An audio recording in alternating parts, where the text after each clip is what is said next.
बिस्मिल्लाहिर्रहमानिर्रहीम। अस्सलाम वालेकुम दोस्तों, मैं फ़हीम अब्बास आप सबको खुश आमदीद कहता हूँ न्यूज़ कैफ़े में। और मुझे उम्मीद है कि आप एक अच्छा सा आगाज़ आज के दिन का कर चुके हैं।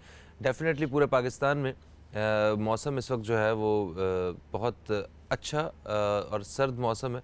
और पाकिस्तान के ज़्यादातर शहरों में बड़ी तेज़ बारिश भी हुई है, जहाँ सर्दी की शिद्दत जो है वो बढ़ भी गई है। और शहरी जो है इस मौसम का जो मज़ा है उसे लूट रहे हैं। आते अपने मौजू की तरफ। आज प्रोग्राम को हमने दो हिस्सों में तकसीम किया है। पहले हिस्से में हम बात करेंगे पाकिस्तान के सबसे बड़े मसले के हवाले से, तालीम के मसले के हवाले से। जैसा कि आप सब जानते हैं कि एक शहरी, एक बच्चा अगर वो पढ़ा लिखा है, बाशऊर है, तो एक पढ़े लिखे और बाशऊर माशरे की तश्कील में उसका एक बहुत अहम हाथ है।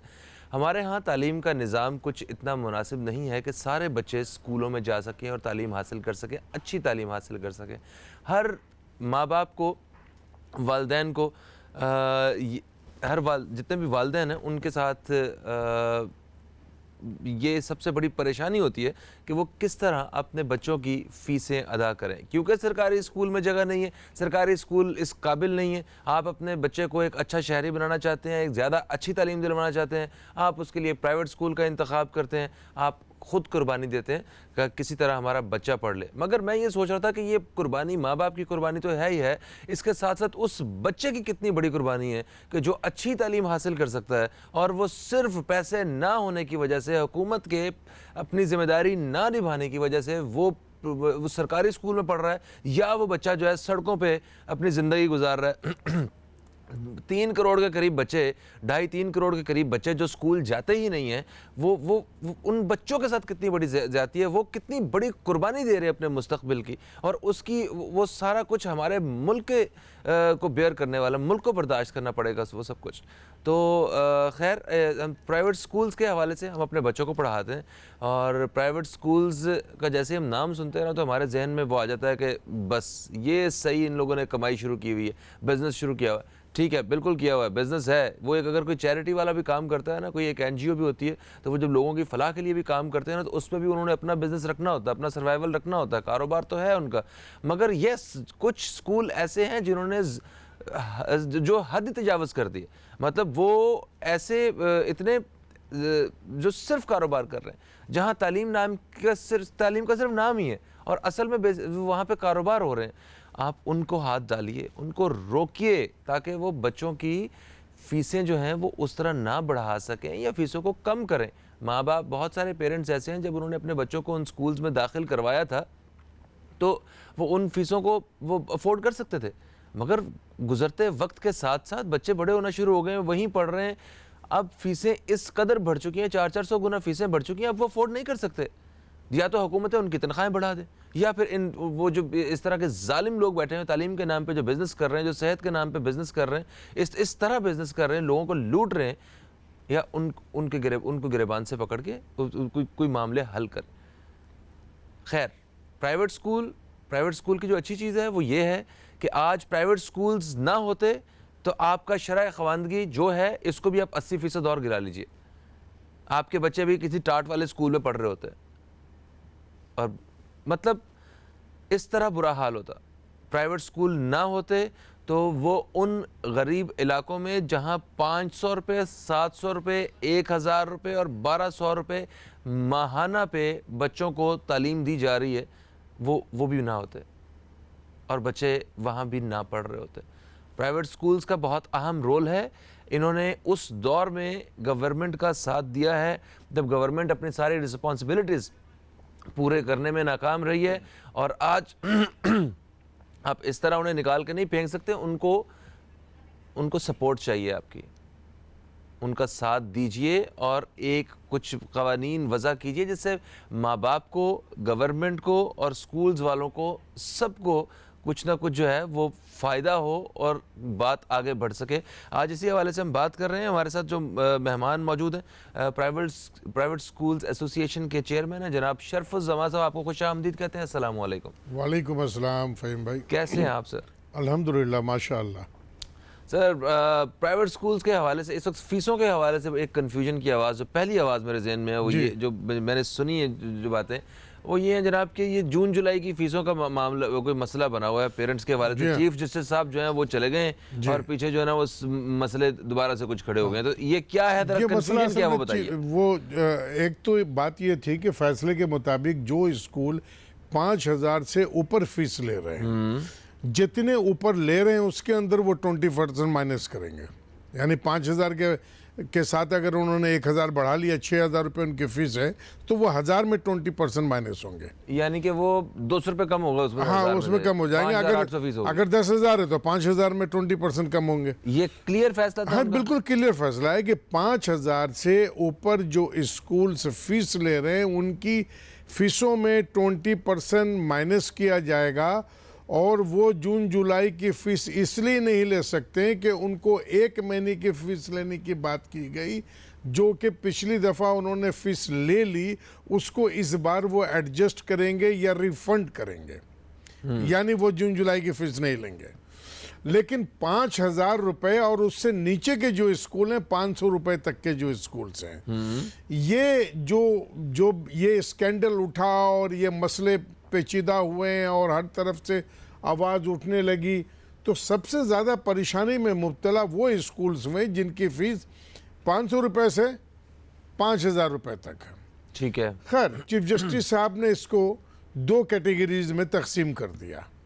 एक वो जो 5,000 से 500 रुपये, एक वो जो 5,001 रुपये से लेके अनलिमिटेड। नहीं, जो 5,000 रुपये तक है उनको तो छेड़ा भी नहीं गया ना। नहीं छेड़ा गया। हाँ, तो वो क्यों मुतासिर हुए? अब यहाँ मुतासिर इसलिए हो गए कि हमारे सिंध हुकूमत के मुताबिक, सिंध गवर्नमेंट जो हमारी है, फिर directorate of private institution Sindh के जानिब से हर साल सर्कुलर जारी किया जाता था कि जी छुट्टियों की फ़ीस आप जनवरी से लेके मई के महीने तक 5 महीने में वालिदैन की आसानी को मद्देनज़र रखते हुए आप उसको ले लेंगे, क्योंकि छुट्टियों में छुट्टियां होती है। ठीक है। लेकिन इस बार एक अनोखा सा बिल्कुल मंजर सामने आ गया, बिल्कुल अलग सी बात सामने आ गई कि इन्होंने एक तो सर्कुलर बहुत देर से निकाला, ऊपर से उसके अंदर ये हिदायत दी गई है कि छुट्टियों की फ़ीस छुट्टियों में ली जाएंगी, जो कि बिल्कुल सरासर गलत है। अगर आप लफ्ज़ छुट्टियां हैं तो फिर छुट्टियों की फ़ीस छुट्टियों में कैसे ली जाएंगी? और अगर फर्ज कर मतलब छुट्टियों के बीच में माँ बाप को जाना पड़ेगा स्कूल में, पहली तारीख को जाके फीस, तो इसका मतलब स्कूल की छुट्टी नहीं होगी, स्कूल चल रहे होंगे, इसका मतलब स्कूल की छुट्टी नहीं होंगी। हाँ। आसातिज़ा की छुट्टी नहीं होंगी, वो बैठे हुए होंगे। और मज़ाफ़ाती बस्तियों में सबसे ज़्यादा मसला है, इसलिए कि वो जो बड़े स्कूल्स हैं ना, पेरेंट्स तो बच्चे का नाम ना खारिज हो जाए, बच्चे को निकाल ना दिया जाए, स्कैंडल ना बन जाए, अड़ोस पड़ोस को पता ना चल जाए, इस वजह से उनकी फ़ीस तो वो बर वक्त अदा कर देते हैं। ये जो मज़ाफ़ात में जो स्कूल्स चल रहे हैं उनकी फ़ीस बर वक्त अदा भी नहीं करते हैं वालिदैन। मोर देन 40% वालिदैन ऐसे हैं जो 2 महीने 3 महीने की फ़ीस ऑलरेडी ड्यूज रखते हैं।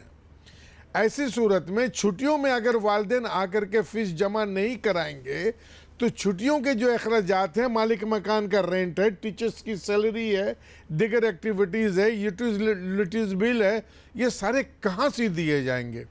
किस तरह? ना यूटिलिटीज़ बिल वाले रुकेंगे, ना मालिक मकान रुकेगा।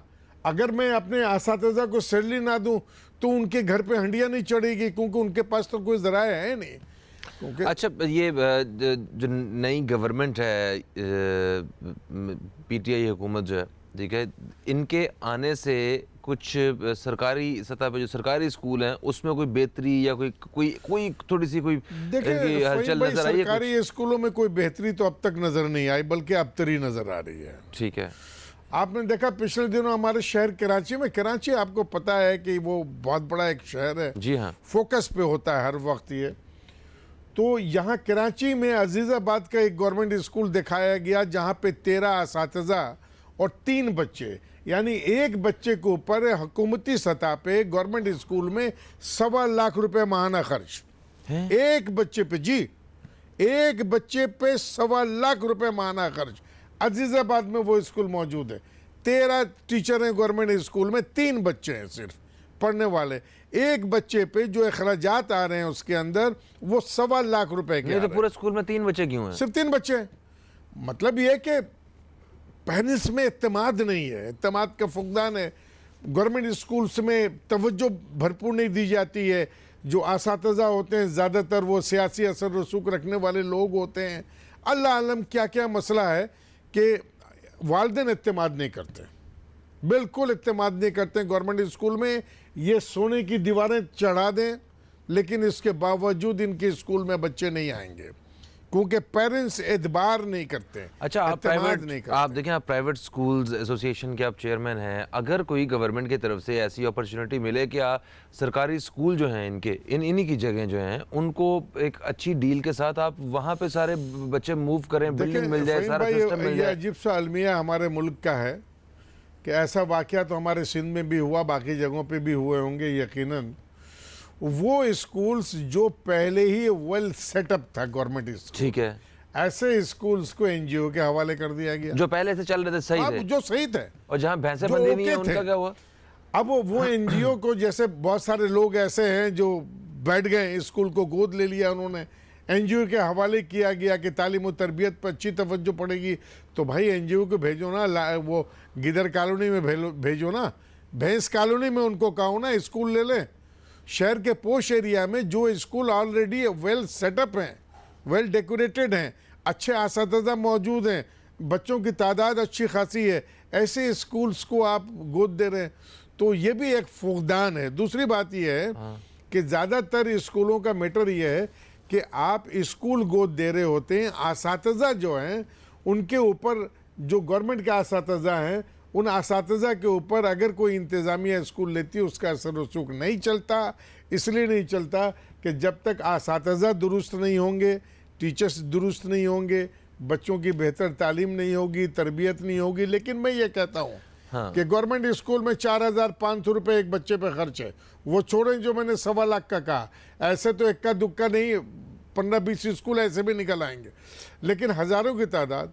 गवर्नमेंट स्कूल्स में एक बच्चे पे माहाना खर्च तकरीबन 4,500 रुपये है। तो प्राइवेट स्कूल पे भी इतना ही है? प्राइवेट स्कूल में 500 रुपये, 600 रुपये, 700 रुपये, 800 रुपये, 900 रुपये, 1000 रुपये, 1200 रुपये, 1400 रुपये, तो फिर ये और बढ़ती- मोर देन 60% स्कूल्स आपके पूरे मुल्क के जो हैं वो 1500 रुपये तक है प्राइवेट स्कूल। ठीक है, यानी कि बहुत कम खर्च होता है वो इस बहुत कम खर्च होता है। हाँ ठीक है, बड़े बड़े लेकिन मोहताज इसके तरीके से बैलेंस बावजूद करते हर हैं। किस्म की पाबंदी हमारे ऊपर लागू है, हर किस्म के टैक्सेस हमारे ऊपर लागू है। नहीं, वो पता है कि वो जो बाकी के जो 40% स्कूल है ना, जो आप 60% बताया, जो कि सिर्फ अवाम की खिदमत कर रहे हैं, उनसे तो हमें बिल्कुल किसी अवाम को ना गवर्नमेंट को कोई इख्तलाफ है, बस मगर सिर्फ उन दोनों को तफरीक करने की ज़रूरत है कि वो जो स्कूल जिनकी वजह से बच्चे परेशान हैं, जिनकी वजह से माँ बाप परेशान जी हैं, हाँ। उनके लिए कोई ऐसे कवानीन बनाने चाहिए कि बिल्कुल सही। वो स्कूल मुतासिर ना हो। उनके हम बिल्कुल हक में नहीं है, वैसे स्कूल और होने चाहिए, वैसे स्कूल होंगे तो अब वो बच्चे भी तालीम हासिल करेंगे जो नहीं कर पा रहे हैं। नहीं कर पा रहे। मगर ये जिनकी वजह से माँ बाप अपना पेट काट रहे हैं, कुर्बानियां दे रहे जी हैं, हाँ। उन स्कूल्स के खिलाफ जो है ना कोई एक्शन होना चाहिए। हम एक ब्रेक की तरफ बढ़ेंगे, ब्रेक से वापस आते हैं, इसी हवाले से बातचीत का सिलसिला जारी रखेंगे। हमारे साथ कुछ कॉलर्स भी मौजूद होंगे, उनसे भी बात करेंगे। कहीं मत जाइए, न्यूज़ कैफे देखते रहिए, अब तक देखते रहिए।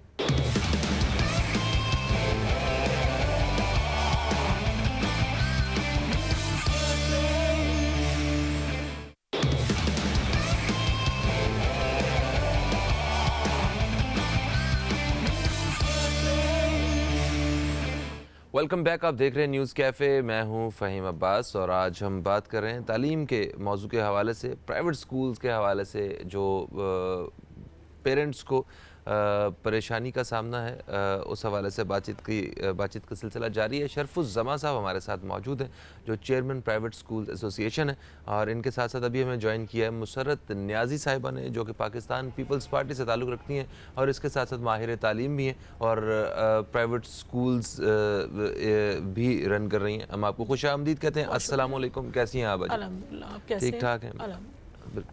अच्छा, माँ बाप परेशान हैं तो इस वो सिर्फ बच्चों को तालीम दिलवाने के लिए महंगी और बहुत ज़्यादा फ़ीसें अदा करके वो इस कदर परेशान हो चुके हैं कि वो अभी कुछ कर नहीं सकते, ना बच्चों को वापस स्कूल से उठा सकते हैं, ठीक है, और ना ही वो ये फ़ीसें अफोर्ड कर पा रहे हैं। ये चीफ़ जस्टिस साहब ने फ़ीसें कम करने के हवाले से कुछ वो नोटिफिकेशन जारी किए थे और चीफ जस्टिस साहब के जाने के बाद दोबारा से लोगों के चेहरों पे वही परेशानी है। आप बताइए क्या है? देखिए, एक चीज़ तो फ़हीम भाई मैं आपको कह दूं, शरफ़ ज़मा बैठे हुए हैं, हमारे उस्तादों में से हैं, मैं इनकी बड़ी रिस्पेक्ट करती हूँ। एक चीज़ तो मैं आपको क्लियराइज़ कर दूं इनकी मौजूदगी में भी और सब लोगों के लिए कि ये चीज़ें जो है ना हमारे यहाँ, आपने बड़ी अच्छी बात की कि वालिदैन अब स्कूलों से हटा भी नहीं सकते। कोई स्कूल में आज तो बच्चों को पेरेंट्स ने नहीं डाला है, जी जी जी जी। शुरू से चले आ रहे हैं। कुछ हमारे यहाँ जो ये स्टैंडर्ड को सिस्टम है वो भी बड़ी चीज़ है, और कहीं ऐसा नहीं है कि जी जो ज़्यादा फ़ी ले रहा है स्कूल वही अच्छा स्टैंडर्ड दे रहा है। बहुत अच्छे इलाकों में, बहुत छोटे छोटे इलाकों में भी ऐसे स्कूल्स हैं मौजूद जो वही ऑक्सफोर्ड पढ़ा रहे हैं, वही एफईपी पढ़ा रहे हैं, वही नेक्स्ट पढ़ा रहे हैं, यानी सब्जेक्ट वही हैं और पब्लिशर्स वही हैं। ऐसा नहीं है, बस हमारे यहाँ हमने स्टैंडर्ड कर दिया मेंटेन, जी मेरा बच्चा वहाँ जा रहा है। एक चीज़ अपने तारुफ के लिए कि जी इंट्रोडक्शन है, जी मेरा बच्चा वहाँ जा रहा है, एक नामी ग्रामी स्कूल में जा रहा है, ठीक है जी, वो अपनी पेरेंट्स की चॉइस होती है फ़हीम। लेकिन जहाँ आपने कहा कि जी ये कभी शोशा ना छोड़ता, कभी भी। देखें मैं बताऊँ, एक टीचर्स के दरमियान और पेरेंट्स के दरमियान, पेरेंट्स और टीचर्स के दरमियान बड़ा अच्छा कम्बिनेशन हमेशा रहा है, एक रिस्पेक्ट का कम्बिनेशन रहा है। इन चीज़ों से रिस्पेक्ट भी कई जगह ख़राब हुई है। असातिज़ा की अपनी एक रिस्पेक्ट है और होनी भी चाहिए। आज मेरा, आपका, शरफ़ ज़मान का, हम सब का जो मुकाम है वो असातिज़ा की वजह से है।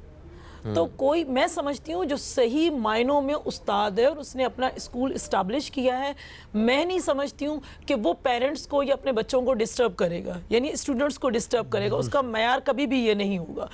ये मयार उन लोगों का है कि जो आप समझ लें कि ये उन लोगों का मयार है जो माफिया है, और माफिया के ख़िलाफ़ चाहे एसोसिएशन हो, चाहे मेरे जैसे असातिज़ा हों, वो सख्त खिलाफ है। मैं समझती हूँ ये तो कुछ भी एक्शन नहीं है, सख्त से सख्त एक्शन लेना चाहिए। वहाँ पे देखें, वहाँ पे अगर 20% ऑफ करने के लिए कहा था तो ये फर्स्ट डे से कर लेना चाहिए था। ये उनकी अपनी, मैं ये बड़ा मैंने लफ्ज़ नहीं कहना चाहिए, उनकी अपनी अना, बड़े स्कूल्स की अपनी बदमाशियाँ समझ लें आप उनको, ये उनकी थी जिसकी वजह से पेरेंट्स और टीचर्स भी आपस में डिस्टर्ब हुए। यकीन करें, ऐसे ऐसे अच्छे पेरेंट्स, इतने अच्छे अच्छे अपने बच्चों की रिस्पेक्ट टीचर्स की करने वाले, वो आके कह देते थे आप लोग तो माफिया हैं। अरे भाई, अगर हम माफिया हैं तो माफिया के पास आप भेज रहे हो तालीम के लिए बच्चों को, ये चीज़ नहीं होनी चाहिए। और असातिज़ा के दरमियान जो है ना रिस्पेक्ट का जो खला आ रहा है, ये नहीं आना चाहिए।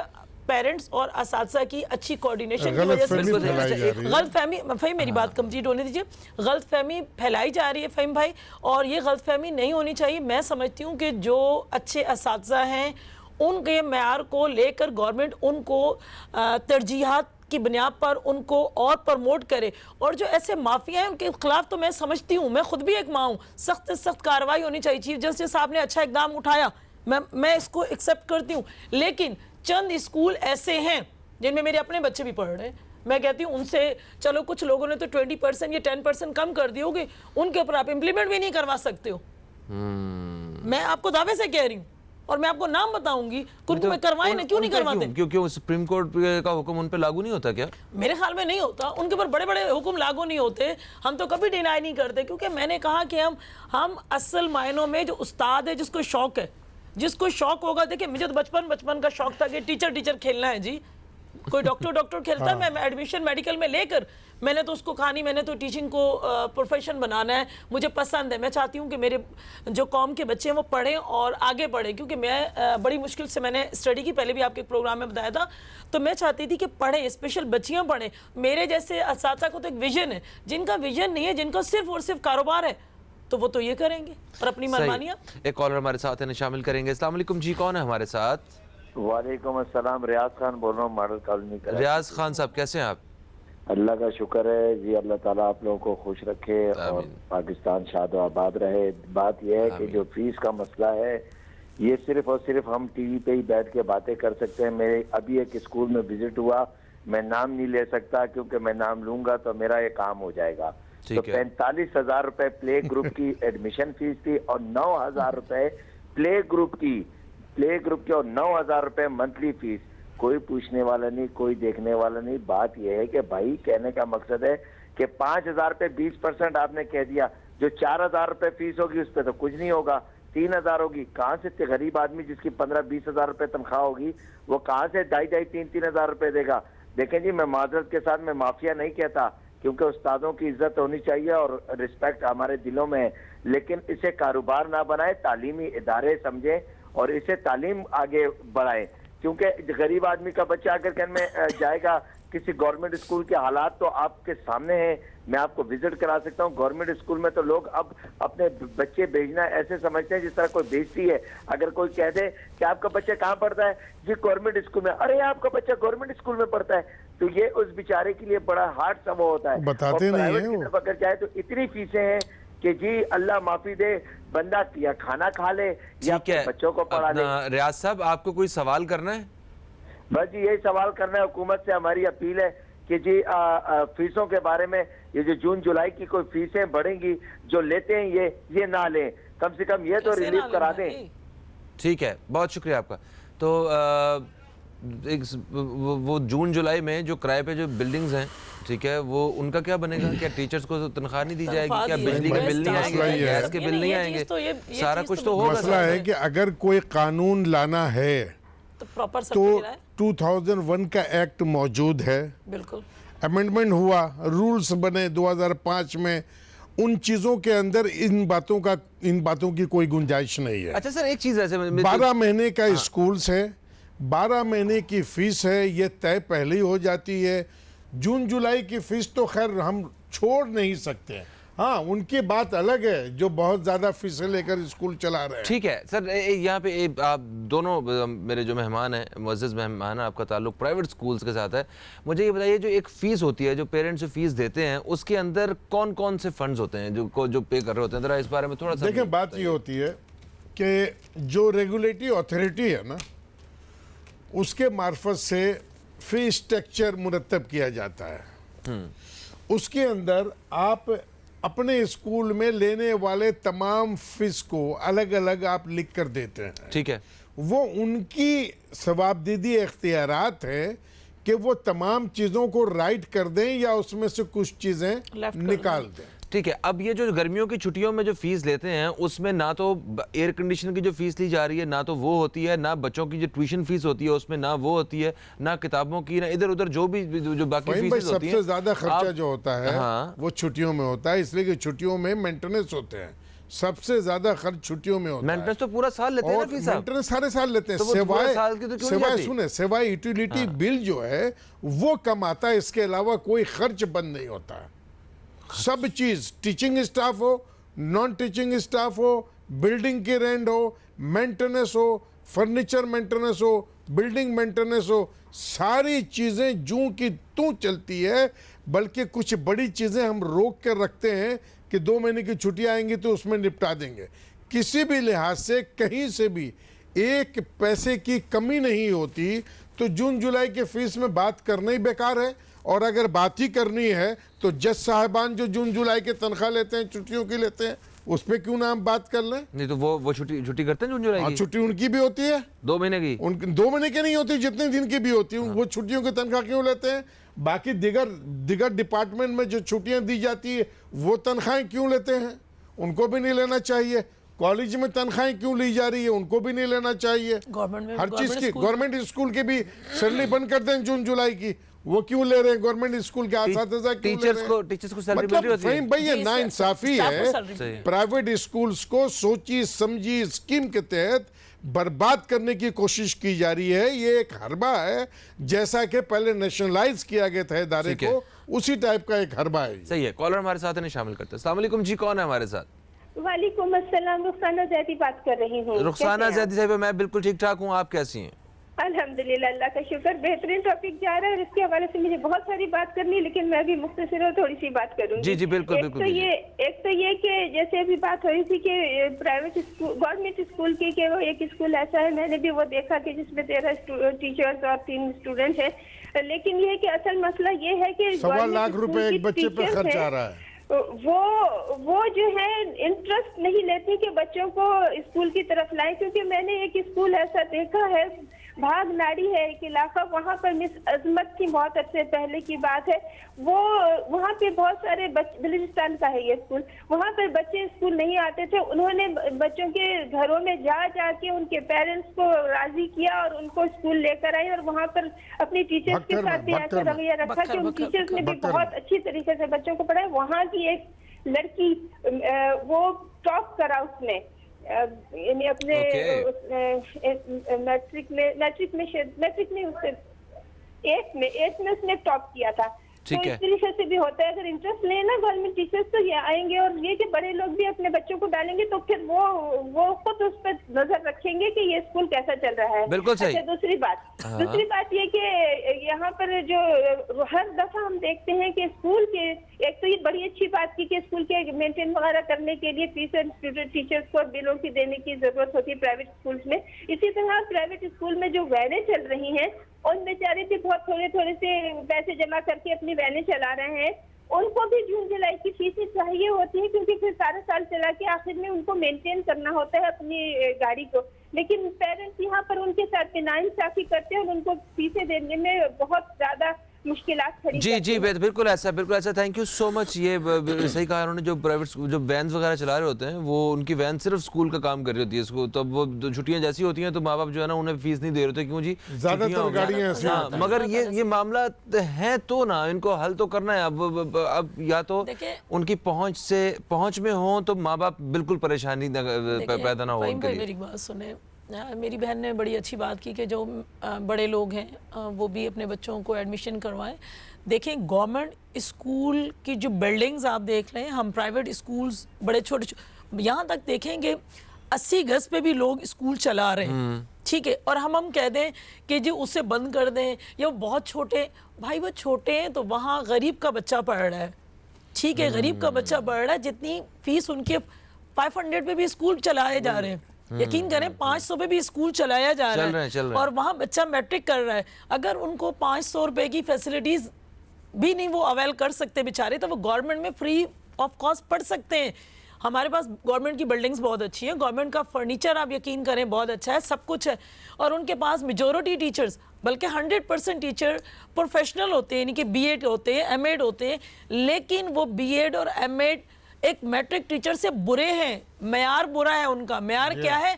उसका म्यार का इशू क्या है कि मैंने एमए एमएड कर लिया है, मुझे गवर्नमेंट नहीं मिली तो हम धक्के खा रहे होते हैं कि जी गवर्नमेंट जॉब मिल जाए, और जब मिल जाती है, जब गवर्नमेंट जॉब हमें मिल जाती है तो हम रिलैक्स हो जाते हैं। भाई इतना हम मुआवजा कर लें कि मेरी अपनी औलाद होती तो मैं उसको क्या पढ़ा रही होती, वो आराम से बैठी भी होती है, उन्हें कोई इस चीज का है नहीं है। सर पे थोड़ा सा सेशन पे बात करनी जी सर, मैं इस वक्त मैं आपको बताऊं, प्रोग्राम के पहले हिस्से का वक्त बिल्कुल खत्म हो चुका है, अनफॉर्चुनेटली वक्त बहुत कम रहा।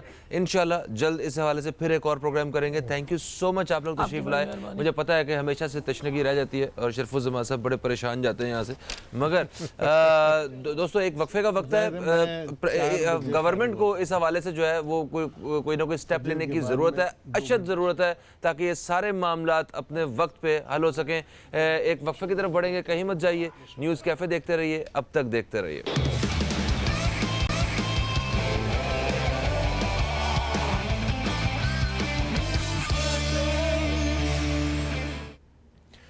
वेलकम बैक, आप देख रहे हैं न्यूज़ कैफ़े, मैं हूं फ़हीम अब्बास। प्रोग्राम के दूसरे हिस्से में हम दाखिल हो चुके हैं और प्रोग्राम के इस हिस्से में हम बात कर रहे हैं एक बड़े अहम मौजू पे।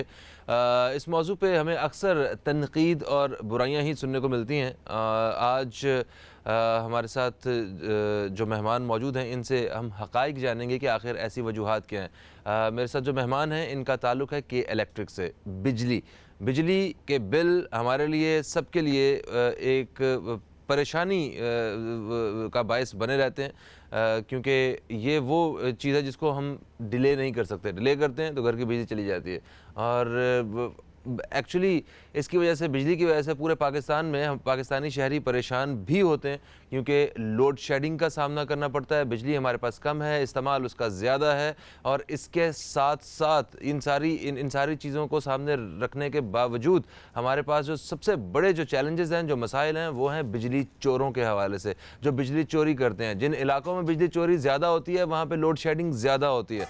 तो बिजली चोरी ये कैसे ख़त्म की जा सकती है, और जो लोग बिजली चोरी कर रहे हैं उनके साथ क्या रवैया इख्तियार कर रही है गवर्नमेंट, और ये मुख्तलिफ शहरों में बिजली फ़राहम करने वाले इदारे क्या रवैया, उनकी तरफ से क्या रवैया है, इस हवाले से बात करेंगे। और वो लोग जो जिनके बहुत बड़े बड़े बिल्स हैं और वो बिल इदारे को नहीं दे पाए अभी तक, उनके ख़िलाफ़ क्या क्या एक्शन लिया जाएगा, ये एक मुहिम इस वक्त पूरे पाकिस्तान में चल रही है। इस हवाले से हम बात करेंगे अपने मेहमानों से। मेरे पहले मेहमान हैं, ये इनका ताल्लुक कॉर्पोरेट कम्युनिकेशन से है, जनाब मोहम्मद ख़याम सिद्दीकी साहब। हम आपको खुश आमदीद कहते हैं। अस्सलाम वालेकुम, गुड मॉर्निंग, कैसे हैं आप? वालेकुम सलाम फ़हीम, बहुत बहुत शुक्रिया आज आपने हमें इनवाइट किया इस शो के अंदर। और ठीक ठाक हैं आप? जी बिल्कुल, अल्लाह का शुक्र है। काफ़ी पॉजिटिव डिस्कशन हो रही थी आपके शो में, मैंने पहले भी देखा है, तो वेल डन, अल्लाह खैर करेगा। पॉजिटिव अभी आगे क्या होता है जी जी सही है। अच्छा, कुछ बहुत सारी कन्फ्यूजन्स होती हैं जिसे, और कुछ चीज़ों से हम ना वाकिफ़ भी होते हैं, और ना वाकिफ़ होने की वजह से भी तनकीद का रुख दूसरी तरफ निकल जाता है। आज हम उन सारे पहलुओं पे बात करेंगे। हमारे साथ दूसरे जो मेहमान हैं हमारे, इनका ताल्लुक भी कॉर्पोरेट कम्युनिकेशन से है, के इलेक्ट्रिक से इनका ताल्लुक है। नूर अफशा साहिबा, हम आपको भी खुश आमदीद कहते हैं। अस्सलाम वालेकुम, गुड मॉर्निंग। वालेकुम अस्सलाम, thank you so much Fahim. I think जैसे ख़याम ऑलरेडी कह चुके हैं, हम सुबह को बहुत ही एक्साइटेड थे कि हम इस शो पे आएंगे, आपसे बात करेंगे, आपके व्यूअर्स एक बेहतर अंडरस्टैंडिंग होगी अबाउट दिस एंटायर एक्टिविटी जो हमारी हो रही है। तो we are really looking forward to it. Thank you so much. Great great great, thank you so much, आप तशरीफ़ लाएँ। एक हमारे पास कुछ वीडियो मौजूद है इसी कैंपेन के हवाले से, आइए चल के पहले वो देखते हैं और फिर बात करते हैं अपने मेहमानों से। बिजली चोरी के खात्मे के लिए के इलेक्ट्रिक के बिजली चोरों और नादहंदगान के खिलाफ फैसला कुन कार्रवाई का आगाज। नादहंदगान 20 जनवरी 2019 से पहले बकाया जात की आसान अदायगी के लिए और बिजली चोर रेगुलर कनेक्शन के लिए करीबी कस्टमर केयर सेंटर या 118 से रब्ता करें। इसके बाद नादहंदगान की बिजली फौरी मुनक़ता कर दी जाएगी। बिजली चोरों के खिलाफ तरमीम शुदा कानून के मुताबिक कानूनी चाराजोही, जिसके तहत 7 साल तक कैद बामुशक्कत, 30 से 60 लाख रुपए तक जुर्माना और नाम भी अखबारात में शाये किए जाएंगे। इस मौके को हाथ से ना जाने दें। बिजली चोर और नादहंदगान के खिलाफ मुहिम में के इलेक्ट्रिक का साथ देना हमारी मुश्तरका जिम्मेदारी है।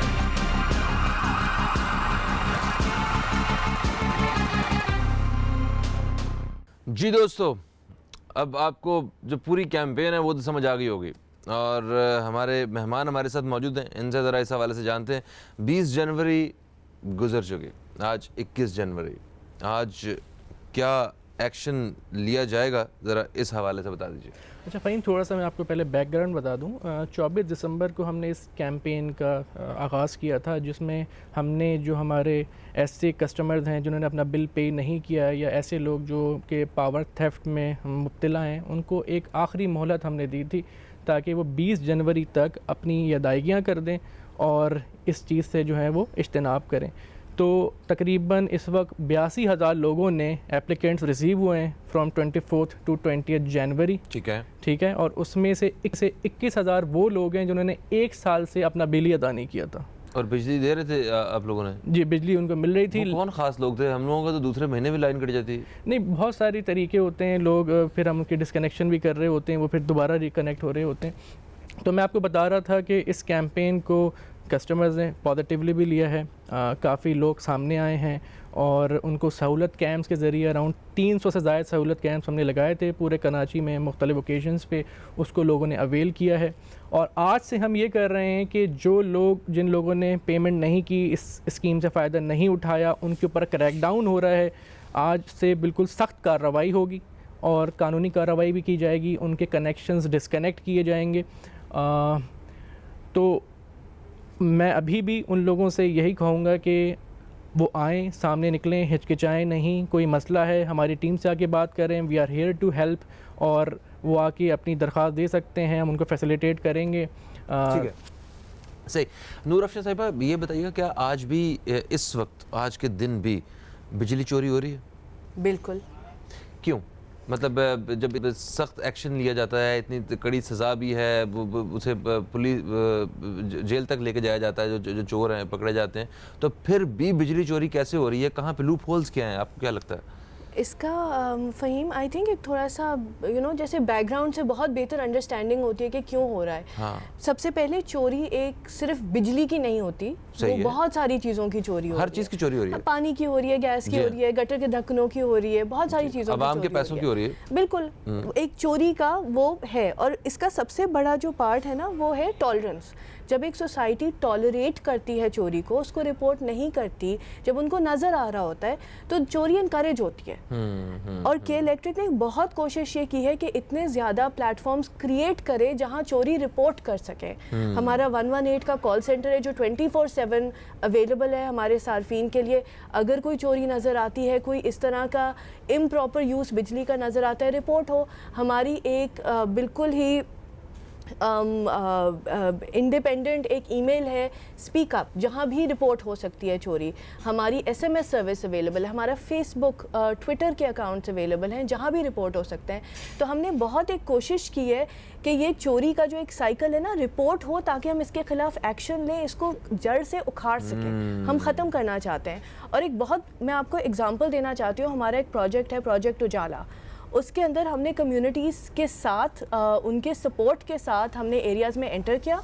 उन्होंने हमें इनेबल किया कि यहाँ चोरी होती है, जिससे हमारी बिजली का जो निज़ाम है वो इफ़ेक्ट होता है, आप हमारी मदद करें और इसे रिमूव करें। और हमने वो रिमूव किया है, जिसकी वजह से आज वो इलाके 100% एग्जेम्प्ट हैं फ्रॉम लोड शेड। वहाँ बिजली 1 घंटे भी नहीं जाती। अच्छा, यानी कि जहाँ पे बिजली चोरी होती है वहाँ पे लोड शेडिंग होती है? जी, तकरीबन कराची का 70 से ज़ायद हिस्सा, फ़ीसद से ज़ायद हिस्सा जो है इस वक्त लोड शेड से एग्जेम्प्टेड है। वहाँ कोई लोड शेडिंग नहीं होती।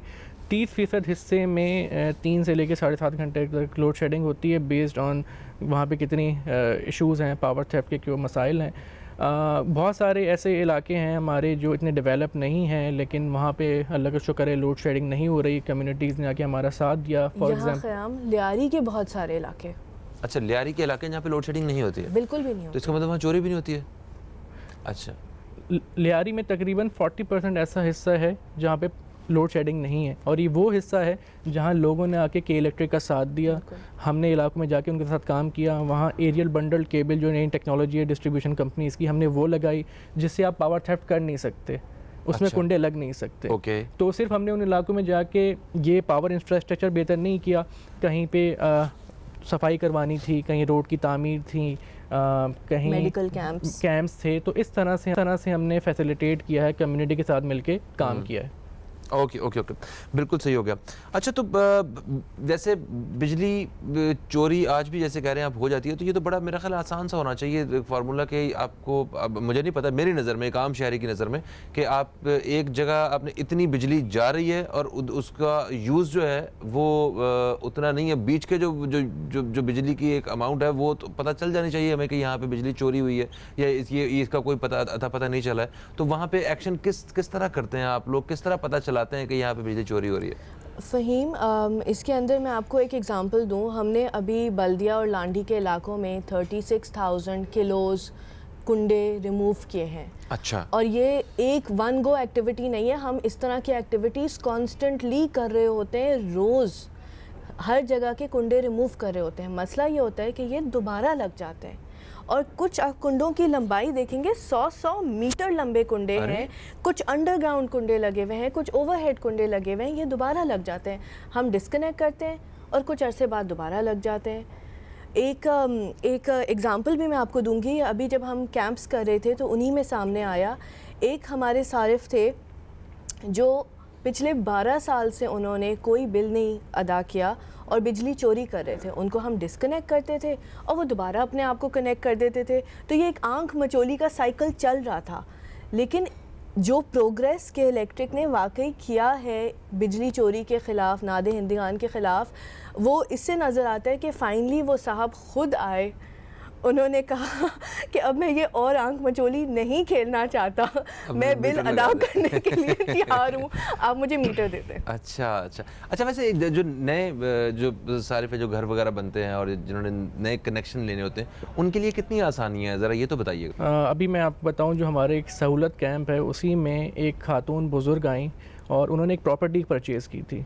तो जब उन्होंने प्रॉपर्टी परचेज़ की तो जो उनका लास्ट सेलर था उसने इनको डिस्क्लोज़ नहीं किया कि इस पर कितने के इलेक्ट्रिक के ड्यूज़ हैं, तो वो काफ़ी परेशान थे। ड्यूज़ भी थे, ड्यूज़ थे।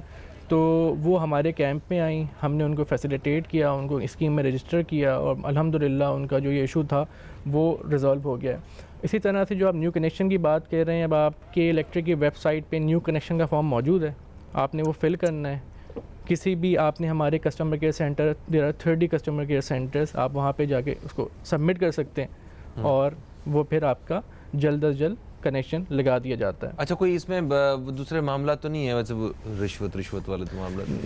देखिए जी, हम लोग तो फैसिलिटेट करते हैं कस्टमर्स को ताकि जल्द अज जल्द इसकी प्रोसेसिंग हो, दे कम टू अस डायरेक्टली, हम उनको फैसिलिटेट करें और वो अपना कनेक्शन लगवाएं। There is no third party involvement. Okay, बिल्कुल सही हो गया। एक चीज़ और कहना चाहती हूँ कि इलेक्ट्रिक की बिल्कुल कोई टॉलरेंस इस तरह की एक्टिविटी के बारे में नहीं है। We do not tolerate this.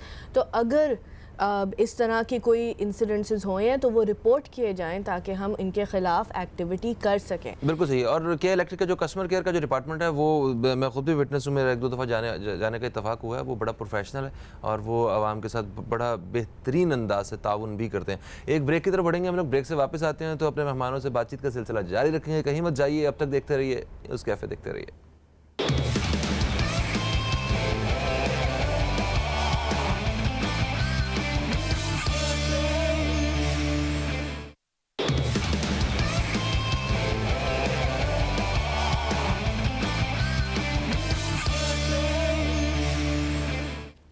Welcome back, आप देख रहे हैं कैफे, मैं हूं फ़हीम अब्बास और हमारे साथ आज क़याम सिद्दीकी और नूर अफशां साहिबा मौजूद हैं। ये हमारे दोनों मुअज़्ज़ज़ मेहमान के इलेक्ट्रिक से हैं और आज जैसा कि आप जानते हैं कि आज से वो मुहिम उसकी डेट जो है वो ख़त्म हो चुकी है, जो चल रही थी कि जो जितने भी लोग बिजली चोरी कर रहे थे या जो नादहिंदगान थे उनके ख़िलाफ़ आज से एक्शन शुरू हो जाएगा। तो इसी हवाले से आज हमने ज़रूरत महसूस की कि हमारे इन मेहमानों को हमारे शो में होना चाहिए ताकि लोगों को ये बताया जा सके कि जो लोग वाकई इस परेशानी का शिकार थे और अभी उन्हें आखिरी रास्ता उनके पास क्या है, किस तरह वो वापस से एक मुअज़्ज़ज़ शहरी की तरह ज़िंदगी गुजार सकते हैं और इन बिजली की सहूलतों को दोबारा से हासिल कर सकते हैं। अच्छा नूर अफशां साहिबा, वो वाकई वो लोग जो फ़र्ज़ करें एक आम शहरी है जो डिफ़ॉल्टर है, जिसने बिल अदा करना था और वो नहीं कर पाया और डेट ख़त्म हो चुकी है, पूरे साल का उसका बिल है, फ़र्ज़ कर लें ऐसे ही, चले 2 लाख रुपया, और अब वो 2 लाख रुपया उसके बाद देने को नहीं है, वो क्या करे? अब वो लालटेन ख़रीद ले, मतलब कि क्या करे वो, किस तरह वो गुजारा करेगा? आप लोगों की तरफ से क्या ताउन हो सकता है उसे? बिल्कुल, इसके अंदर उसको बिल्कुल अभी लालटेन ख़रीदने की ज़रूरत नहीं है।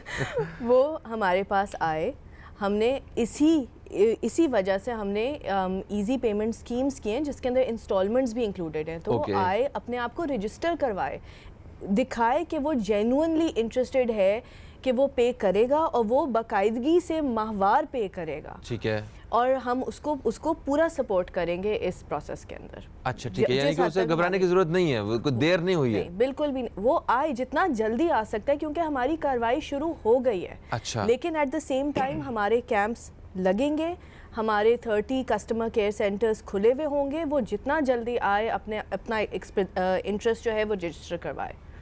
ठीक हो गया। अच्छा वैसे उम्मीद तौर पर ये भी होता है कि कोई फ़र्ज़ करें मेरे नाम पे कनेक्शन था और मैं ब्लैक लिस्ट हो गया हूँ, तो उन्होंने आप लोगों ने काट दिया, कनेक्शन ख़त्म हो गया, अब मेरे नाम पे सारी ज़िंदगी नहीं लग सकता, मेरा भाई है, भाई के नाम पे लगवा लेते हैं, तो वो फिर से नए सिरे से सारा खाता शुरू हो गया। तो ऐसे भी पॉसिबिलिटीज़ होती हैं? देखिए जी, हम लोग तो प्रॉपर्टी की देख भी रहे होते हैं, ओनरशिप किसके नाम पे है उसको देखते हुए फिर कनेक्शन दिया जाता है। अच्छा थोड़ा सा मैं उसका बता दूं, जो कानूनी कार्रवाई की हम बात कर रहे हैं वो उसमें 7 इयर्स इम्प्रिजनमेंट की बात है, 7 साल की जो है वो कैद हो सकती है उसमें, और 60 लाख रुपए तक जुर्माना हो सकता है। जिसको 2 लाख नहीं हो 60 लाख कहाँ से देगा? जी मैं वही बता रहा हूँ, अगर इस सब चीज़ों से बचना है तो आइए के इलेक्ट्रिक कैम्प में रजिस्टर होइए और अपनी जो हमारी जो ईजी टर्म्स पे हम आपको इंस्टॉलमेंट प्लान दे रहे हैं उससे आप फ़ायदा उठाइए। जिस तरह आप बता रहे हैं कि प्रॉपर्टी ओनरशिप के हवाले से कोई इशू, तो इन कैंप्स में आके आप मुख्तलिफ़ किस्म की सहूलियात जो हैं वो हासिल कर सकते हैं। और हमने अपनी जो कस्टमर सर्विसेज के जो दायरा कार है इसको ओवर द ईयर्स काफ़ी बढ़ाया है। पहले हमारे IBCs की तादाद कम थी, अब 30 हो गई है। आप हमारी इन वेबसाइट के थ्रू जो है आप you can get in touch, आप 118 पे कॉल कर सकते हैं। वहाँ पे जो हमारा रिस्पांस टाइम है वो 20 सेकंड्स है। इसका मतलब ये है कि अगर आप मुझे कॉल सेंटर को फ़ोन करेंगे 20 सेकंड के अंदर आपकी कॉल ऑन एवरेज आंसर होगी। अच्छा, अगर आप चाहते हैं फेसबुक, ट्विटर, तो फेसबुक ने बल्कि हमें मोस्ट रिस्पॉन्सिव कंपनी का भी जो है एक हमें टाइटल दिया हुआ है। तो विद इन 4 मिनट जो है ना यूजुअली आपकी जो भी क्यूरी है उसका रिस्पॉन्स होना है। तो ये जो कंप्लेंट्स वगैरह होती हैं किसी इलाके में, अगर फ़र्ज़ करें बिजली की तार गिर गई है या फिर अपना कहीं ट्रांसफार्मर जो है ख़राब हो गया है, कुछ लाइट चली गई है किसी वजह से, तो उसका क्या हल होता है? वो 118 पे कॉल करनी पड़ती है उसकी, और वो कितनी जल्द से जल्द जो है ना वो टीम आपकी पहुंच जाती है? ज़रा इस बारे में बताइएगा। देखिए जी, हमारी एनुअल प्रिवेंटिव मेंटेनेंस हो रही होती है, हमारी डिस्ट्रीब्यूशन की भी, ट्रांसमिशन लाइंस की भी, हमारे पावर प्लांट्स की भी हो रही होती है। उसके अलावा हमारी ऑन ग्राउंड टीम हर वक्त शिफ्ट वाइज जो है ना कोई अपने मुताल्लिका दफ्तर में मौजूद होता है। तो जैसे ही सेंट्रल हमारे जो पॉइंट है, जो हमारा कॉन्टैक्ट सेंटर है, वहाँ कोई कंप्लेन रजिस्टर होती है तो वो सैप से इंटीग्रेटेड है, तो वो कम्युनिकेट करेगा उस मुताल्लिका कस्टमर केयर सेंटर को कि आपके एरिया की ये प्रॉब्लम आई है, आपने उसको एड्रेस करना है। अब based on the intensity of the problem उसी की टाइमिंग के हिसाब से एज सून एज पॉसिबल हम कोशिश करते हैं उसको जल्द से जल्द रिजॉल्व करें। बिल्कुल सही। अच्छा, मेंटेनेंस ना होने की वजह से पिछले कुछ अरसे में हमें 1-2 ऐसे वाक़यात भी देखने पड़े हैं जिससे मासूम इंसानी जानें ज़ाया हुई। तो इसके पीछे क्या वजूहात हैं, ज़रा इस हवाले से नूर साहिबा बताइएगा। फ़हीम, सबसे पहले एक बहुत इम्पॉर्टेंट मैसेज जो के इलेक्ट्रिक कॉन्स्टेंटली हर फोरम पे दे रहा है वो ये है कि चोरी एक का जो कॉस्ट है ना वो सिर्फ एक फाइनेंशियल कॉस्ट नहीं है, वो सिर्फ एक यूटिलिटी के लिए नहीं है, वो कम्युनिटीज़ के लिए भी एक बहुत बड़ा कॉस्ट है। और जो आप जिक्र कर रहे हैं वो यही कॉस्ट एक हो सकता है, कॉस्ट ऑफ ह्यूमन लाइफ, क्योंकि आपके कुंडे जो है वो बेसिकली एक कच्ची तार है ना, they are not suppose to be permanently anchored. अगर बारिश तेज़ चलती है, अगर हवाएं थोड़ी तेज़ चलती हैं, ये कुंडे गिर सकते हैं। और आप बिलीव नहीं करेंगे कि ऐसी बहुत सारी कम्युनिटीज़ हैं जहाँ इन कुंडों का जाल पूरा एक इतना टाइटली निट गुच्छे है और इन जाल बना हुआ है कि आपको लिटरली आसमान क्लियरली नज़र नहीं आ सकता। और ये अगर गिरेंगे तो ऑब्वियसली जो उस कम्युनिटी में लोग रहते हैं उन they will suffer the most. तो हम सबसे बड़ा जो एक ये जो ख़याम ने एग्जांपल दिया था कि लियारी के एरियाज़ के अंदर और बल्दिया के एरियाज़ के अंदर जो हमने कुंडा रिमूवल ड्राइव्स की हैं, उनका सक्सेस एक बहुत बड़ा जो कंपोनेंट था वो ये था कि पीपल अंडरस्टूड कि ये अनसेफ हैं और इसलिए उन्होंने ताउन किया कि वो रिमूव किए जाएं। दूसरा, दे अंडरस्टूड कि इसकी वजह से हमारी बिजली का निज़ाम ख़राब हो रहा है, इसलिए उन्होंने हमें सपोर्ट किया इसको रिमूव करने के लिए। और तीसरा एस्पेक्ट ये है कि there is a financial cost to this. अगर बिजली चोरी होगी तो you are taking away from the utility the money जो ये यूटिलिटी इन्वेस्ट कर सकती थी इम्प्रूवमेंट के अंदर अपने निज़ाम को बेहतर करने के लिए। तो वो अगर चोरी हो रहा है तो वो इन्वेस्ट करने के वो अमाउंट उससे लिया जा रहा है। जैसे इन्वेस्टमेंट की बात हो रही है तो मैं आपको बताऊं कि 2009 से लेके अब तक के इलेक्ट्रिक ने अरब डॉलर्स की सरमायाकारी की है ऑन डिस्ट्रीब्यूशन, ट्रांसमिशन, हमारे इतने भी वर्टिकल्स हैं उसमें हमने इसकी की है। चूँकि बारिश का मौसम है तो मैं कुछ एहतियाती तदाबीर भी आपके अपने व्यूवर से बिल्कुल आज हम अपने जो नाजरीन हैं उनको एहतियाती तदाबीर भी बताएंगे और तजावज़ात के हवाले से भी कुछ मसाइल आप लोगों को भी हैं और लोगों जो अवाम है हमारे उनको भी बहुत सारी मसाइल का सामना है ये बिजली से रिलेटेड। तो इस बारे में बात करेंगे। एक छोटा सा वक्फा है, वक्फे के बाद आप दोस्तों की खिदमत में दोबारा हाजिर होते हैं। कहीं मत जाइए, न्यूज़ कैफ़े देखते रहिए, अब तक देखते रहिए।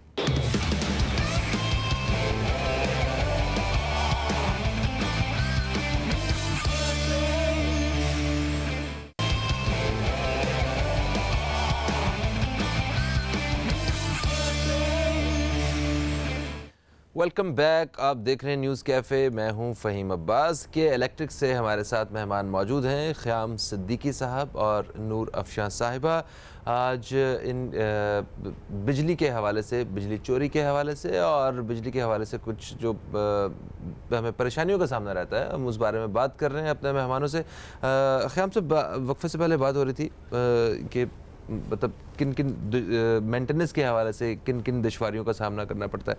अच्छा, इसमें तजावुज़ात जो हैं, वो जो इंक्रोचमेंट वगैरह जो है, इससे क्या नुकसान है आपको और अवाम को, ज़रा इस हवाले से बताइएगा।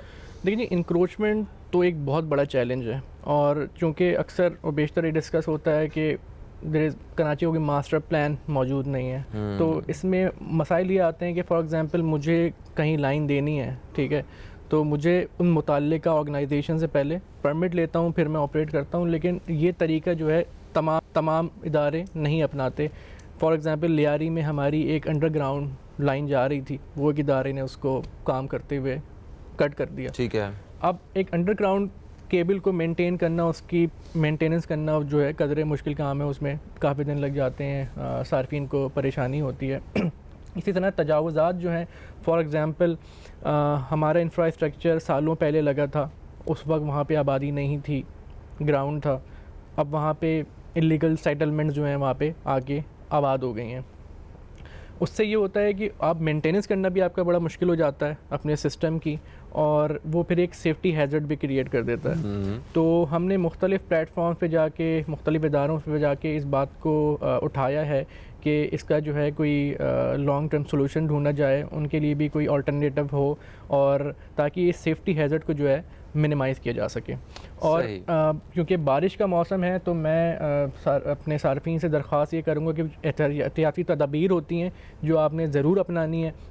फॉर एग्ज़ाम्पल, आपने बारिश के मौसम में ख़ासकर जो हमारा पावर इंफ्रास्ट्रक्चर है, को ज़रूर हाथ लगाना है आपसे। सर बिल्कुल दूर रहना है इससे, तो आपने, और बच्चों पे आपने कड़ी नज़र रखनी है, दूर रहें। कहीं पानी खड़ा हो जाता है तो उससे बड़े मसाइल हो जाते हैं, और जब पानी खड़ा हो जाता है वहाँ पे हम उसकी रिपेयर भी नहीं कर सकते ना, क्योंकि वो फिर एम्प्लॉयज़ के लिए भी बड़ा सेफ्टी हैज़र्ड हो जाता है। तो मैं कहूँगा कि ये जो जितने भी लोग हैं, वो जो सॉकेट्स हैं उनको हाथ ना लगाएं, गीलों हाथों से हाथ ना लगाएं।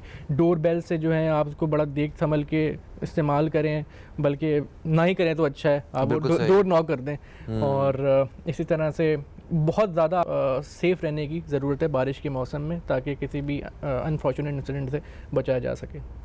बिल्कुल सही हो गया। ये बताइएगा, जो आपके इलेक्ट्रिशियंस हैं उनके लिए कितने चैलेंजेस होते हैं? क्योंकि पता है सबसे ज़्यादा मुश्किल जो काम है वो उन्हीं का है, एक जिसमें उनकी जान का ख़तरा होता है उन्हें, और वो किसी की भी गलती भी हो सकती है, किसी की लापरवाही भी हो सकती है, और उसकी वजह से भी वो अपनी जान जो है वो उस दाव पे लगाते हैं। तो इस बारे में क्या कहेंगे आप? फ़हीम, इसके बारे में मैं एक एग्ज़ाम्पल कोट करना चाहती हूँ। हमारे जो तमाम लाइंसमैन हैं या जो हमारी ऑपरेशनल टीम्स हैं, हमारे जो सेफ्टी प्रोटोकॉल्स हैं वो बहुत स्ट्रिंजेंट हैं, और हमारी जो requirement for personal protective equipment है वो भी बहुत स्ट्रिंजेंट है कि उनके पास प्रॉपर ग्लव्स होने चाहिए, उनके पास प्रॉपर सेफ्टी शूज़ होने चाहिए, अगर वो हाइट्स पे काम कर रहे हों तो उनके पास प्रॉपर सेफ्टी हार्नेस होना चाहिए। इसके बग़ैर वो फील्ड में जाके काम नहीं कर सकते, और इनकी कॉन्स्टेंट ड्रिल्स हो रही होती हैं, इनके कॉन्स्टेंट रिमाइंडर प्रोग्राम्स हो रहे होते हैं। हर जो हमारी कस्टमर केयर सेंटर है, हर लोकेशन वो इंडिपेंडेंटली भी अपने अवेयरनेस सेशंस कर रही होती है। मैं यहाँ ये भी बताना चाहूँगी कि हम सिर्फ अपने एम्प्लॉयज़ के लिए अवेयरनेस सेशंस नहीं कर रहे होते, हम अपने कस्टमर्स के लिए भी अवेयरनेस सेशंस कर रहे होते हैं कि जहाँ जहाँ हमारे एम्प्लॉयज़ जाते हैं वो बताते भी हैं कि जो हमारी इलेक्ट्रिकल इक्विपमेंट है उसके साथ कैसे इंटरैक्ट करना चाहिए। तो we are very very strict about all safety protocols, everything is in place when our people work on it. बिल्कुल सही हो गया। अच्छा, दुनिया भर में मतलब जो भी बहुत सारे ममालिक में अंडरग्राउंड बिजली की जो फराहमी है वो की जाती है, ताकि वो बाहर वाले, जिस तरह मौसम ख़राब हुआ है तो हमें वो इस परेशानी का सामना ना हो, करंट पड़ जाएगा यहाँ पे, ये बिजली की तार गिर जाएगी, ये बच्चे को लग जाएगी, ये फलाना हो जाएगा कुछ, या कोई घर के बीच में तजावुज़ात से मसला हो जाएगा। हमारे यहाँ भी शुरू हुआ है, पाकिस्तान में भी कुछ ऐसी सोसाइटीज़ हैं, और ख़ास तौर पे आर्मी से की जो सोसाइटीज़ हैं, DH वगैरह, उनके जो नए फेजेज़ हैं उसमें अंडरग्राउंड उन्होंने शुरू किया है सारा मामला। तो ये कितना हेल्पफुल है, और आइंदा ये आम जो लोग हैं उन तक इस तरह की सहूलतें कब तक मुयस्सर हो सकेंगी, ज़रा इस हवाले से आप लोगों को क्या लगता है वो बताइएगा। इसके भी फ़हीम 2 पार्ट्स हैं। एक थोड़ा सा ख़याम ने ऑलरेडी पार्ट टच कर दिया है कि जो कराची में अगर आप सोचें कि बिजली का जो निज़ाम है वो 100 साल से बिल्ड कर रहा है, इम्प्रूव कर रहा है, प्रेजेंट है, तो जहाँ अब नई कंस्ट्रक्शन हो रही है, नई डेवलपमेंट हो रही है, वहाँ कुछ एरियाज़ में अंडरग्राउंड वाकई हमने कर लिया है। लेकिन अगर आप ये देखें कि लियारी के अंदर भी बिजली का निज़ाम प्रेजेंट है, आपका बल्दिया के अंदर भी बिजली का निज़ाम प्रेजेंट है, और रंगी के अंदर भी बिजली का निज़ाम प्रेजेंट है। वहाँ कुछ जगहों में सड़कें इतनी तंग हैं कि हमारी MTL तो गुजर ही नहीं सकती, ठीक है। तो वहाँ आप अंडरग्राउंड शिफ्ट कैसे करेंगे, वहाँ ऑलरेडी घर भी प्रेजेंट है। ठीक है, तो वो ऐसे वो कौन से इलाके हैं जहाँ पे प्लेजेंट नहीं है? सो बेसिकली जो मेरा पॉइंट शुरू में था कि as a development option this is something that we are already looking at, जहाँ ये possibility है, जहाँ एक मास्टर प्लान प्रेजेंट है, जहाँ राइट ऑफ वे यूटिलिटी के इंफ्रास्ट्रक्चर को मिला हुआ है कि ये जगह डेडिकेटेड है यूटिलिटी के लिए, कल को इसके ऊपर घर नहीं बन जाएगा, कल को इसके ऊपर कोई और कंस्ट्रक्शन नहीं हो जाएगी, वहाँ हम इस पॉसिबिलिटी को एक्सप्लोर कर सकते हैं। लेकिन जिन एरियाज़ में हमें ये एश्योरेंस नहीं मिल सकती, वहाँ ये अंडरग्राउंड सिस्टम करना बहुत मुश्किल है, क्योंकि इन लाइन्स की एक रेगुलर मेंटेनेंस भी होनी होती है, जिसके लिए इनको एक्सेसिबल होना बहुत ज़रूरी होता है। बिल्कुल बिल्कुल सही, बिल्कुल सही। अच्छा, वैसे बिजली चोरी के हवाले से आप लोगों की एक मुहिम चल रही है जिसके ऊपर काम कर रहे हैं आप लोग, और आज हमारे साथ आज मौजूद भी हैं, जिसमें आप हमारे मेहमानों ने ये बताया हमें कि अगर आप लेट हो चुके हैं, आपको देर हो चुकी है, आप तब भी करीबी जो कस्टमर सेंटर है, कस्टमर केयर सेंटर, आप वहाँ पे जाइए और जाके उन्हें बताइए और रजिस्ट्रेशन करवाइए, और आपके लिए आज भी हल मौजूद है। अगर आप वाकई लॉयल हैं और आपको इस चीज़ का एहसास है कि ठीक है आपके ऊपर कर्ज़ है और आपने अदा करना है, तो वो उसकी आसान एक साथ के साथ, जो भी बेहतरीन पॉसिबिलिटीज़ हुई वो उसके साथ आपकी हेल्प की जाएगी। अच्छा, अभी तक जितने भी आपने वाक़यात देखे हैं मतलब बिजली चोरी के हवाले से, वो उसमें वो किस हद तक संगीन है? मतलब आप ये बता सकते हैं कि कुछ लोग तो ऐसे भी होंगे जो ज़बरदस्ती वो कहते होंगे हमने नहीं देना बिल, हम नहीं बिल देंगे, मतलब इस तरह के वाक़यात भी तो होंगे ना, मतलब लोगों की वो काउंसलिंग की ज़रूरत है बेसिकली, तो उनके पीछे क्या रीज़न नज़र आती है आपको? फ़हीम, इसका मैं सिर्फ यही कह सकती हूँ कि एक कलेक्टिव माइंडसेट चेंज की ज़रूरत है। दोनों पार्ट्स है ना, ताली दोनों हाथ से बजती है। एक तो चोरी हो रही है और अगर कम्युनिटी उसे एक्सेप्ट कर रही है तो दोनों पार्ट्स को चेंज होना है, राइट। कम्युनिटी ने भी कहना है कि यह हमारे लिए एक्सेप्टेबल नहीं है, हम इसे नहीं टॉलरेट करते, हम इसे रिपोर्ट करेंगे, क्योंकि आप जो कर रहे हैं उससे हमारी फैमिलीज़ अनसेफ हो रही हैं और हमारे बिजली के निज़ाम में जो है इंटरप्शंस आ रही हैं, तो हम नहीं टॉलरेट करेंगे। Both parties have to work together, ठीक है, जो and it's a collective responsibility. बिल्कुल सही। अभी हम एक वक्फे की तरफ बढ़ रहे हैं, वक्फे से जैसे ही वापस आते हैं तो हम जो बिजली के जो नरख हैं हम इनके हवाले बात करेंगे कि इनकी कीमतें जो हैं वो इतनी ज़्यादा वो क्यों हैं, क्यों आवाम को जो ज़्यादा पैसे देने पड़ते हैं, क्योंकि वैसे तो महंगाई का शिकार हम लोग हैं ही, तो महंगाई का सामना हमें बिजली की तरफ से भी देखने को मिलता है। इस हवाले से बात करेंगे, कहीं मत जाइए, न्यूज़ कैफ़े देखते रहिए, अब तक देखते रहिए।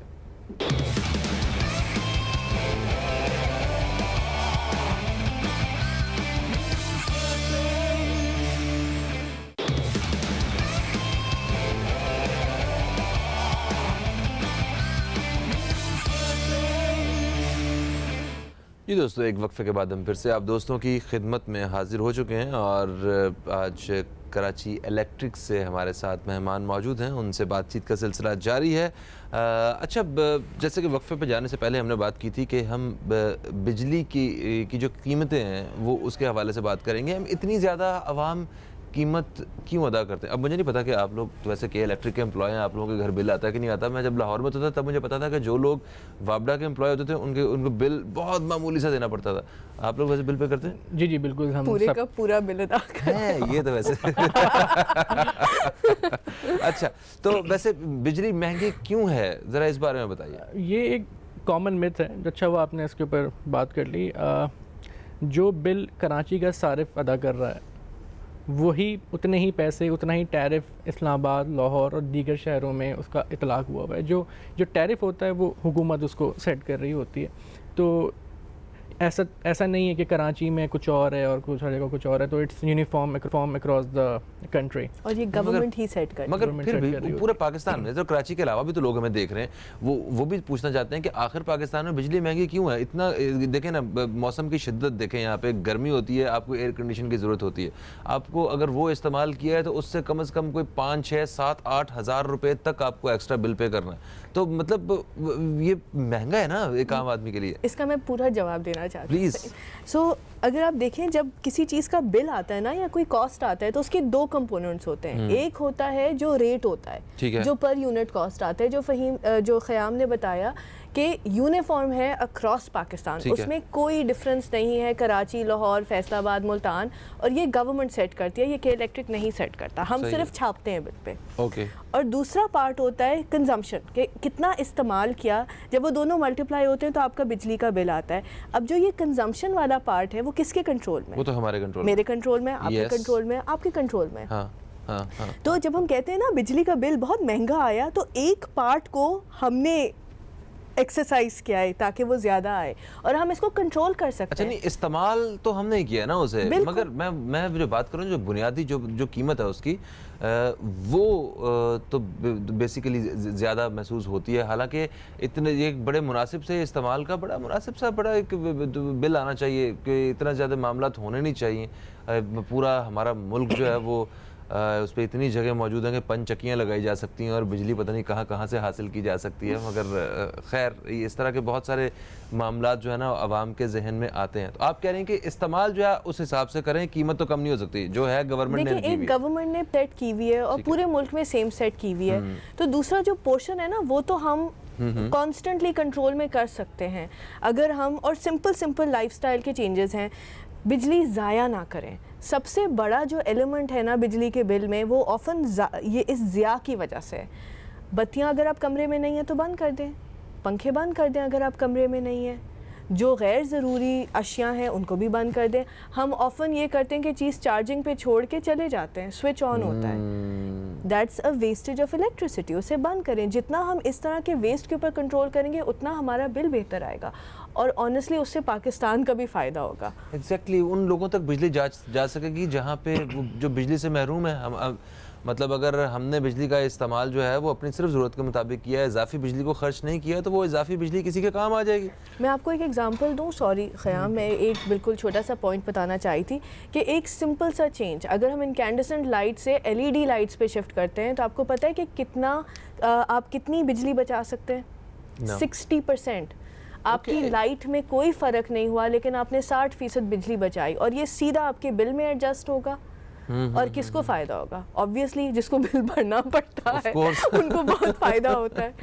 तो अच्छा, तो ये एयर कंडीशंस वगैरह भी तो वो हैं, वो जो उसका कमर्शियल भी किया था मैंने, हाँ, इन्वर्टर्स, तो उनका तो उनसे भी फ़र्क पड़ता है। अच्छा, उनसे भी फ़र्क पड़ता है। और अगर हमारे सार्फिन जानना चाहते हैं कि क्या कंपैरिजन है कि एनर्जी एफिशिएंट इक्विपमेंट और जो एनर्जी एफिशिएंट इक्विपमेंट नहीं है, तो हमारी वेबसाइट के ऊपर एक एनर्जी कैलकुलेटर हमने लगाया हुआ है। वो ऑटोमेटिकली नंबर बता देगा कि अगर आप शिफ्ट करते हैं इस टाइप ऑफ टेक्नोलॉजी से इस टाइप ऑफ टेक्नोलॉजी पे तो आप कितनी बिजली बचा सकते हैं। अच्छा, ठीक है। वो वेबसाइट आपकी क्या है? www.ke.com.pk। और ये वाले वो इस कैलकुलेटर से तो पूरे पाकिस्तान में लोग जो हैं वो मुस्तफीद हो सकते हैं, वो तो लाजमी नहीं है कि वो कराची में रहते हैं तो फिर। अच्छा सर, ये बताइए कि एक और सवाल, क्योंकि आज हमने जो ख़ास जो गुफ्तगू का जो मौजू रहा वो था वो लोग जिन लोगों ने करप्शन की है, जो लोग बिजली चोरी करते रहे हैं, और या जिन लोगों ने बिल पे नहीं किए हैं, जो बहुत ज़्यादा जिनके ऊपर वो ड्यूज़ हैं। तो कहा जाता है, एक सोच ये कि ये जो कुंडे वगैरह लगते हैं ये कि इलेक्ट्रिक के ही लोग उनमें इन्वॉल्व होते हैं, वही लोग एक तबका ऐसा है जो मुलविस होते हैं और वही लगा के देते हैं, उन्हें पता होता है कि ये आसान है। आम शहरी जो है वो ये काम करने से पहले डरता है। तो इस बारे में क्या कहेंगे आप? देखिए बिजली की चोरी के हवाले से तो ओवर द ईयर्स हमने काफ़ी काम किया है। जैसे एरियल बर्नर केबल्स, उसमें एक लेटेस्ट टेक्नोलॉजी है जो कि कुंडा रेजिस्टेंट है।